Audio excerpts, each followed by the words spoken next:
8h13, c'est l'heure de l'interview d'actualité. Maya, vous recevez ce matin Chloé Collin. Elle est commissaire priseur, spécialiste notamment du graffiti.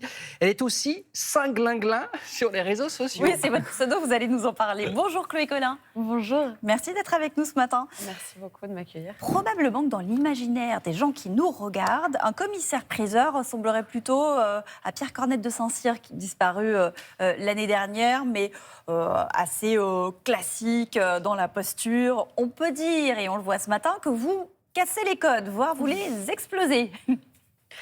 Alors, Cornette de Saint-Cyr, donc, qui était un confrère qui a ouvert la voie à quand même la fantaisie avec raffinement et élégance. Donc, c'est maintenant peut-être aussi la place des femmes d'apporter un peu une touche de fantaisie dans ce métier. C'est un peu intimidant d'entrer dans une salle des ventes. On a l'impression que seuls les initiés connaissent les codes, que c'est réservé peut-être à une clientèle, à des acheteurs aisés, voire très aisés. Est-ce que c'est le cas déjà? Et est-ce que si c'est le cas, vous tenez un peu aussi à changer cette image? Alors, c'est le cas, tout à fait, mais de moins en moins. Et en fait, du fait qu'il y ait de plus en plus de ventes aux enchères sur Internet, ça ouvre la porte de tout ce qu'on peut vendre aux ventes aux enchères. Et donc, il y a des petits lots, des petites choses à 50 €, à 100 €.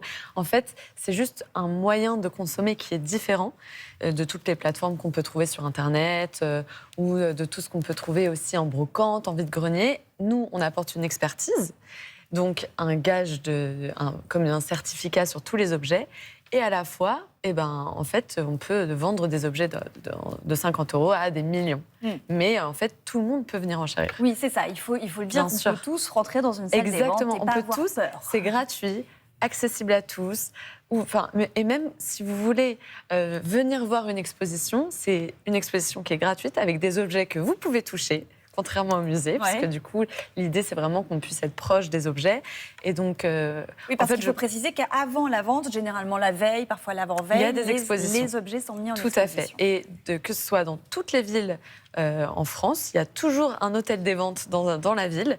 Donc, je vous invite à aller voir, j'invite tout le monde à aller voir par curiosité les ventes qu'il y a dans l'hôtel des ventes. Et aussi à Paris, il y a plein de maisons différentes, chacune par spécialité. Et donc, c'est toujours un plaisir, même un spectacle, d'aller voir une vente aux enchères et c'est gratuit. En tout cas, vous en faites un spectacle. Est-ce que c'est votre amour du théâtre? Qu'est-ce qui vous a amené à devenir commissaire-priseur? Depuis petite, j'adore les histoires. Je voulais à un moment être dessinatrice pour enfants ou raconter des histoires pour les enfants. J'ai fait beaucoup de théâtre et en fait, j'aime énormément l'histoire de l'art. Et dans mes études de lettres à Paris, puis j'ai ensuite fait une double licence histoire de l'art. J'ai découvert cette profession à Rennes quand je me baladais. Maître Gézéquel, qui est une femme qui orchestrait des ventes sur l'hôtel des ventes à Rennes. J'ai découvert ce métier-là, je me suis dit c'est incroyable, ça allie à la fois la passion pour raconter les histoires, la passion pour le spectacle, mais aussi ce goût, cet amour de l'histoire de l'art et des objets, et aussi... Et ça, on ne le dit pas assez souvent, mais c'est aussi cet amour des gens, des histoires de famille, rentrer dans l'intimité. On est un peu comme un médecin, finalement. On est un tiers de confiance. Donc, on arrive au moment de la vie des gens, que ce soit un moment d'héritage, la succession, ou alors des moments de divorce un peu plus compliqués, des moments de déménagement. En fait, parce qu'entrer faire vendre ces objets, c'est entrer dans l'intimité des gens. Exactement. Il faut les aimer, les objets, et c'est pas juste donner des coups de marteau. C'est-à-dire qu'il y a un grand travail de préparatoire ce moment du marteau, c'est vraiment quelque part comme le stéthoscope du médecin, ou c'est comme notre petite loupe, en fait. C'est un moment du métier, mais finalement, c'est presque 1%. C'est la touche finale, ce moment d'adjudication. Parce qu'avant, vous évaluez. Mais avant, on expertise, on rencontre les gens, on évalue, on fait des recherches. Moi, je passe du temps en bibliothèque à rechercher, est-ce que c'était l'artiste? Est-ce que cet artiste, il est vraiment bien dans ce catalogue raisonné, dans ce musée? Enfin, il y a beaucoup, beaucoup de recherches. Donc, vous collectionnez vous-même? Passionnant.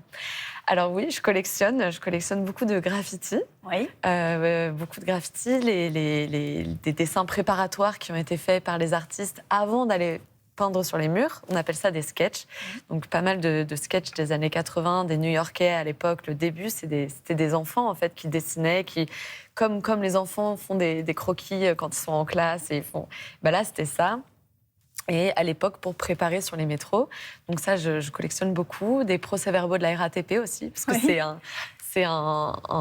je trouve... C'était un art lié au graffiti, alors lié au toujours, graffiti, donc puisqu'en art fait, de c'est rue une- interdit. Art de rue interdit, en fait, c'est une façon d'archiver ce mouvement de graffiti qui est assez intéressante, puisqu'en fait, il y a peu de critiques d'art dans le graffiti.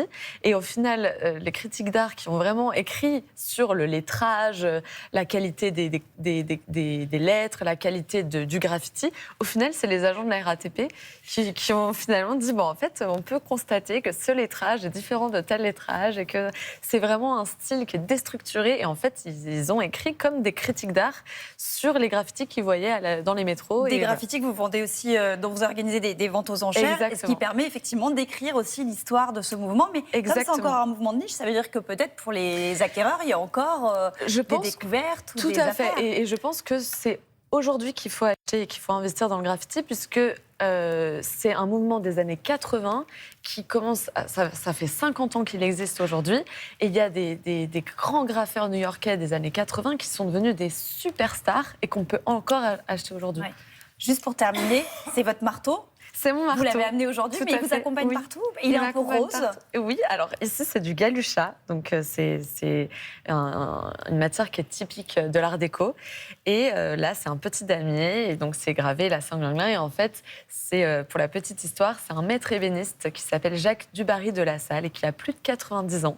Et c'est un peu comme dans Harry Potter, celui qui fait les baguettes magiques de Oui. tout le monde, Ollivander. Et ben là c'est un peu ça, et c'est lui qui fait les marteaux de tous les commissaires-priseurs. Et donc, c'est un peu le Graal pour le commissaire-priseur d'avoir c'est son lui, donc, petit marteau. Qui a fabriqué votre baguette magique. Exactement, voilà. Merci beaucoup Chloé Collin. Je Merci. rappelle donc qu'on vous retrouve sur les réseaux sociaux sous votre pseudo Saint-Glinglin, où là Oui. aussi vous faites partager votre passion. Et c'est une autre Exactement. manière d'intéresser un autre public aux ventes aux enchères. Merci beaucoup, et je vous invite tous à venir faire expertiser vos objets gratuitement, et surtout venir en salle des ventes et oser pousser la porte de ce grand monde méconnu. Vous nous avez donné envie ce matin de le faire. Merci beaucoup. Merci beaucoup. Merci à tous.